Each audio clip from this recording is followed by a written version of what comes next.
Hello you guys, welcome back to my channel. If you are new here, my name is Emily. I post a ton of bookish content on here for you guys. And if you are not new here, hello, welcome back. So happy to have you. So we are approaching the end of another month. Actually, by the time you guys see this, it will now be September. And that means we're doing another wrap up and TBR list. So we're going into September. I literally cannot believe that 2022 is like nearing the end already. It's kind of insane. But that also does mean, unfortunately, summer is coming to a close, and that's not going to stop me from reading books that maybe have some sort of beachy, summery vibe, but the atmosphere will no longer be the same come fall.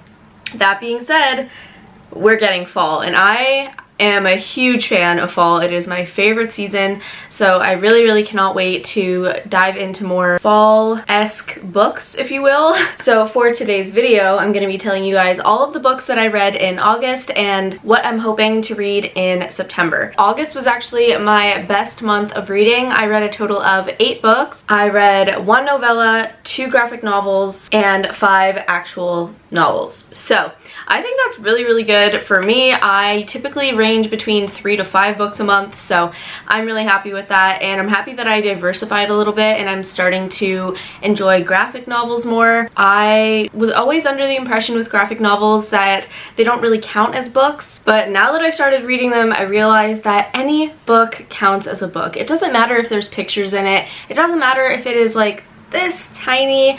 You are still reading, and it still counts for something. If you learned something from the book, or if you just genuinely enjoyed it, it's still reading. So I just want to put that out there for you guys. If you're in the same position as I was, where you're like, oh, I want to read graphic novels, but like they're not going to really count towards my reading goal for the year. Yes, they do. So the moral of this tangent is anything that you read does count towards your reading goals for the year, because you're still putting time, effort, energy, and just genuine like you time towards a book, whether it's graphic novel, novella, picture book, a novel, a nonfiction, whatever it may be, it counts. I am also going to put the disclaimer out there that I feel like a lot of people do, and say that it doesn't matter how many books you read. Honestly, if you read 1 book this year, I applaud you, because that was me probably 2.5 years ago.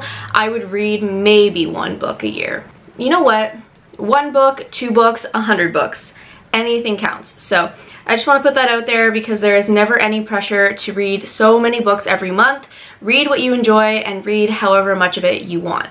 Let's just dive straight into my August wrap up.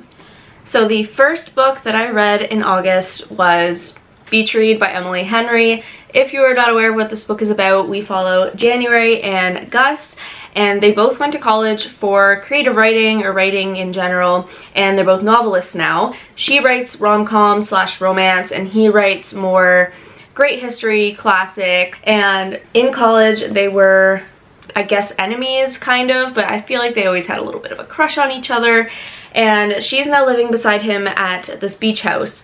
They decide to make a deal where they're going to write each other's genres, and they go on little like mini dates, I guess, where she brings him for like rom-com-y things, and then he brings her to interview people from like this cult back in the day. It's super interesting. It talks a little bit about the publishing industry too, which I really liked, but overall it's mostly just like a coming of age story about the 2 people. They're both such flawed characters, and that is what makes a book so great, is seeing these flawed people just kind of come out of that a little bit better than they once were. Neither of these characters are anywhere near perfect, but they do help each other get a little bit closer to that, and I just thought that was so beautiful. So I rated this 5 out of 5. The next book that I read was The Secret of Marky Beach by Hannah Grieve. This book is like really glaring with my light, so if I go like this, you can't really see what it looks like, but I love this cover so much. This is a YA mystery thriller with a little subplot of romance, and it is by my friend and old coworker Hannah Grieve. This is her first debut novel, and she did such a good job. We follow Alana Collins, who is this 18-year-old girl, I believe, who lives in a small town, and she starts seeing these like younger girls with these tattoos on their collarbones, and she's a little bit weirded out. She's like, I've never seen these people before. I live in a small town. Why are they here and who are they? And then she also meets Eric Quill, who she has a suspicion has something to do with these girls. And it's basically a mystery about something that happened 20 years prior and why it's coming back to the town now, why she's only hearing about it, and she's determined to figure out what is going on. She has help from some friends too, and I really like the found family in this book. If you are looking for some sort of YA mystery, I highly recommend it. I was not expecting where this book went. The plot twist was super cool, and yeah, 4 out of 5 stars for me. I really recommend this. The next book that I read in August was Lost in the Plot's book club pick, and that was Daisy Jones and the Six by Taylor Jenkins Reid. I think everyone knows a lot about this book already, but essentially it follows a rock band in the 70s and a woman named Daisy Jones. Daisy Jones is in the same producing industry, I guess, as the Six, the band that we're talking about, and then they decide to kind of mash the two together to make Daisy Jones and the Six, and that's exactly what they do. They make amazing music, and there is a lot of drama along the way. So there is love, drug addiction, rock and roll, heartbreak, finding yourself. There is so much going on in this book, and honestly at about 80% I realized it clicked that this was a 5-star read for me.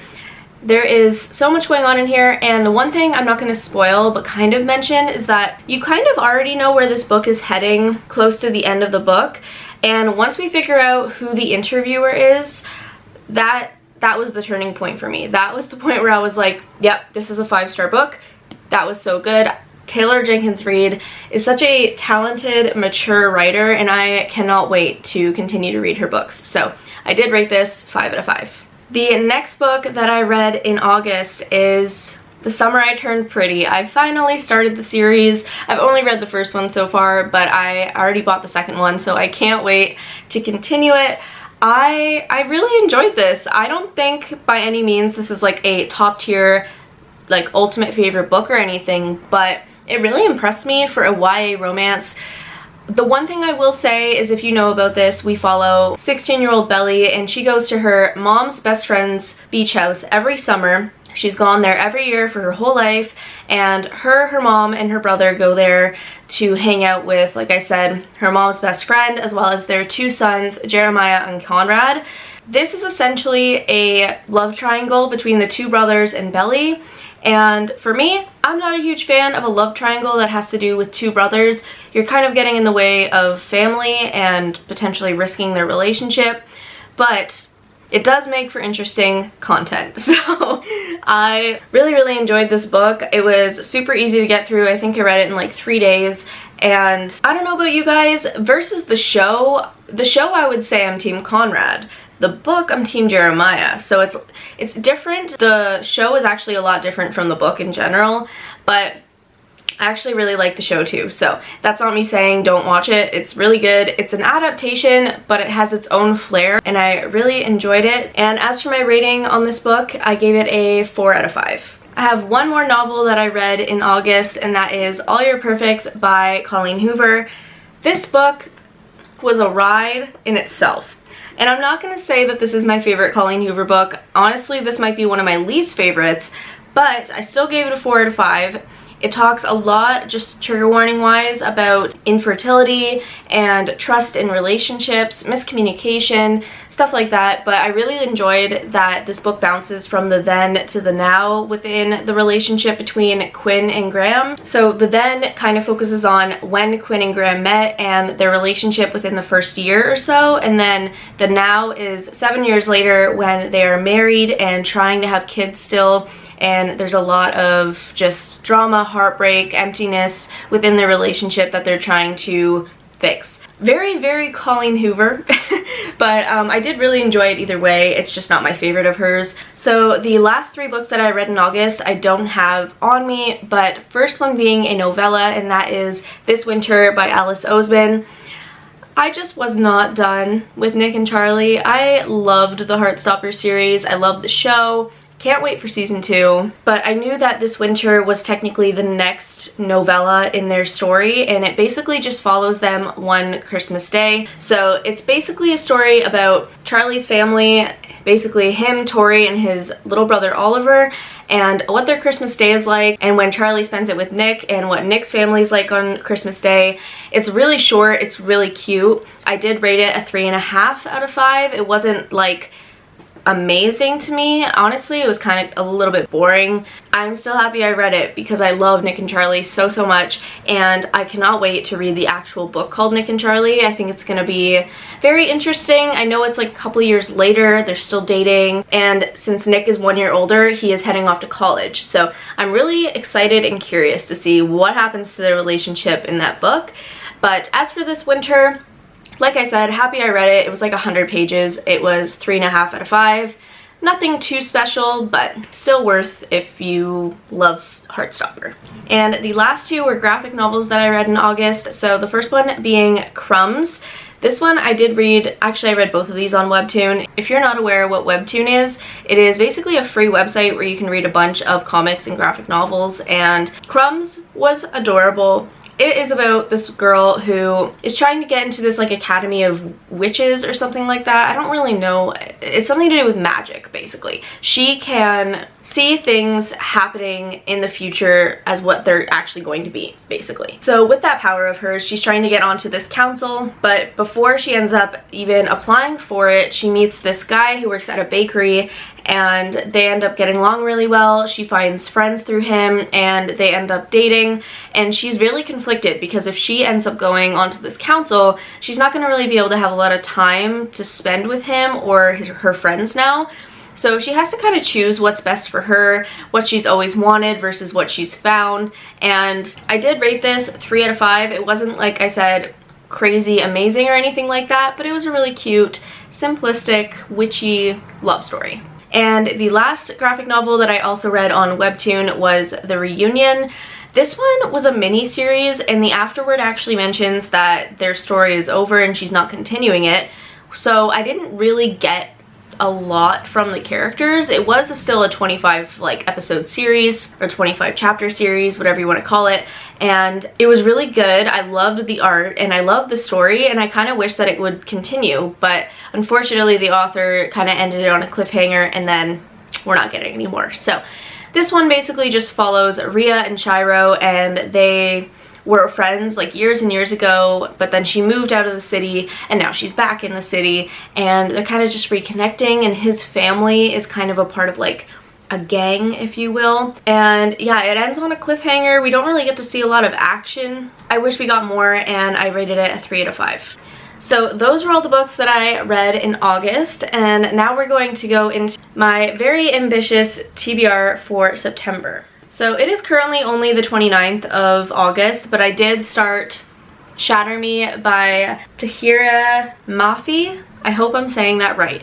This is a 8 book series with like a lot of novellas kind of sprinkled in, and it's very dystopian. It's YA, and I'm only on chapter 5 right now, so I don't really have a lot to say about it, but all I know is that the main character, Juliet, is fatal. If you touch her skin, bad things happen. She might kill you by accident, or you just get seriously injured, stuff like that. And so she's locked up in this cell, and she has a cellmate currently named Adam, and I don't really know what's gonna happen whatsoever. The synopsis is really short. It says, "No one knows why Juliet's touch is fatal, but the reestablishment has plans for her. Plans to use her as a weapon. But Juliet has plans of her own. After a lifetime without freedom, she's finally discovering a strength to fight back for the very first time, and to find a future with the one boy she thought she'd lost forever."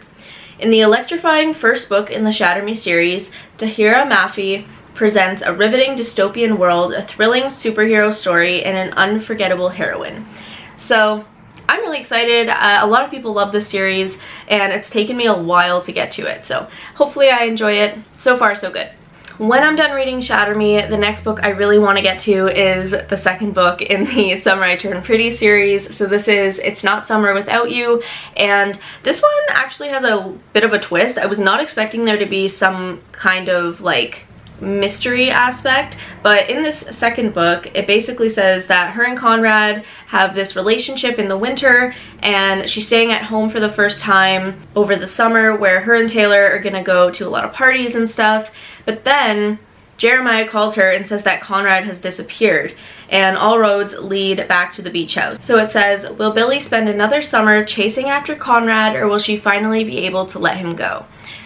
Considering there's a third book, I'm gonna say she's gonna go after Conrad, and I was just not expecting some sort of like mystery aspect to do with their love triangle, but very exciting. I'm excited to see where this goes, and I honestly believe I will read this in like 3 days again. Now this next book, you're definitely going to see the whole, oh, this is very ambitious of me, because I am going to try to read A Court of Wings and Ruin by Sarah J. Maas. I have read the first two.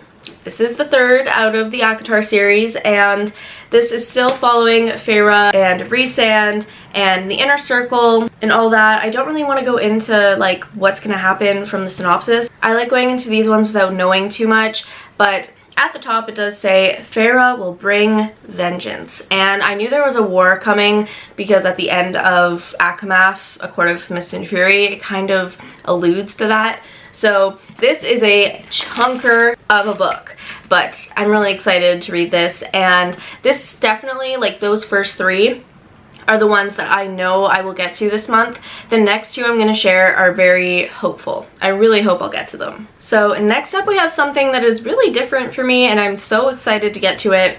This honestly feels like it's going to be a really important story, and it is De-Transition Baby by Tori Peters. It is such a complicated, complex story. I think I'm just gonna read the back for you guys. It says, Rhys almost had it all. A loving relationship with Amy, an apartment in New York City, a job she didn't hate. She had scraped together what previous generations of trans women could only dream of, a life of mundane, burgoyous comforts. The only thing missing was a child. But then her girlfriend, Amy, detransitioned and became Ames, and everything fell apart.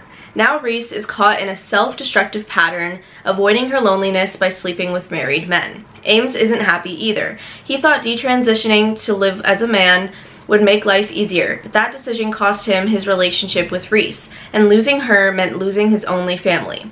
Even though their romance is over, he longs to find a way back to her. When Ames's boss and lover, Katrina, reveals that she's pregnant with his baby, and that she's not sure if she wants to keep it, Ames wonders if this is the chance he's been waiting for. Could the three of them form some kind of unconventional family and raise the baby together? This provocative debut is about what happens in the emotional, messy, vulnerable corners of womanhood that platitudes and good intentions can't reach. Tori Peters brilliantly and fearlessly navigates the most dangerous taboos around gender, sex, and relationships, gifting us a thrillingly original, witty, and deeply moving novel. Does that not sound so good? I'm really excited. Like I said, I think this is going to have so much meaning, so much importance to it, and I cannot wait to share my thoughts after I read it. Okay, our last potential book for my September TBR, and I just feel like this is the right month to read this book, but if I don't read it this month, honestly, it'll probably be next month, and that is The Plot by Jean Hanff Korelitz. I probably am pronouncing that so wrong, but if you have not heard of this book, it sounds so interesting to me. This book basically is about a professor who gets the inside scoop on one of his students' plot ideas for a book, but then mysteriously, like a year later or something like that, the student ends up dying or disappearing, and the book was never published. So the professor ends up stealing this person's idea for a book and becomes super famous off of it, and he then receives a letter from someone anonymous saying that they know what he did, they know he stole someone's plot, and something's gonna happen to him. So I'm really excited to read this. The end of the synopsis says, as Jake struggles to understand his antagonist and hide the truth from everyone else, he begins to learn about his late student, and what he discovers both amazes and terrifies him. Where did Evan get the idea for this novel? What is the real story behind it, and who stole it from whom? So I have no idea what's gonna happen, but it's definitely a thriller mystery, but it has some form of like academia in there, and I'm a huge fan of dark academia, so it doesn't look like it would be that type of book, but it is, and I cannot wait. Alright guys, that is it for this video. Those were all of my books that I read in August and all the books that I am hoping to get to in September. Like I said, if I don't get to all of those, you will know by the end of next month when I post my September wrap-up. Thank you guys so much for watching. Be sure to like, subscribe, turn on that notification bell if you want to see more from me, and I will see you guys in my next video. Bye!